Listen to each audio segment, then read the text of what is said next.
सन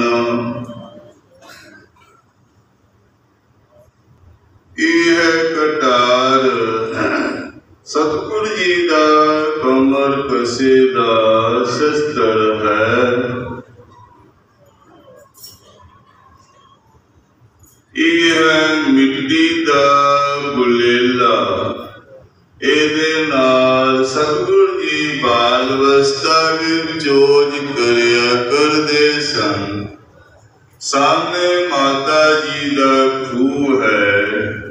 नगर निवासी बीबियां उस खूह तो जल भर के अपने घरां नूं वापस जांदियां। सतगुर जी महाराज जी गुलेले मार के उन्हां दे घरे तोड़ देंदे हन।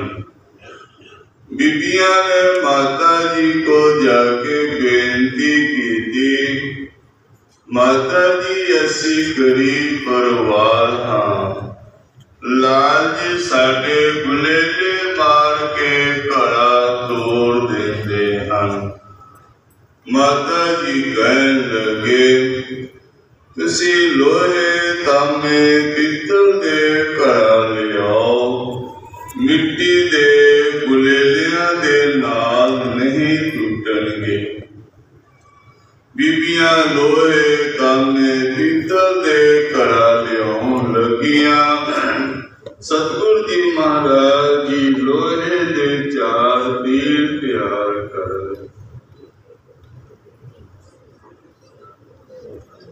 उस समय बीतन दे बाद एक बीबी जल भर के जा रहे सी।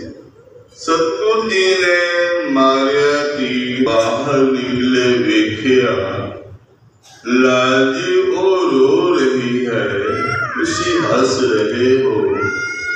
हाँ माता जी, असी कोई हासा मखौल नहीं कीता, असी तो भलाई कीता है।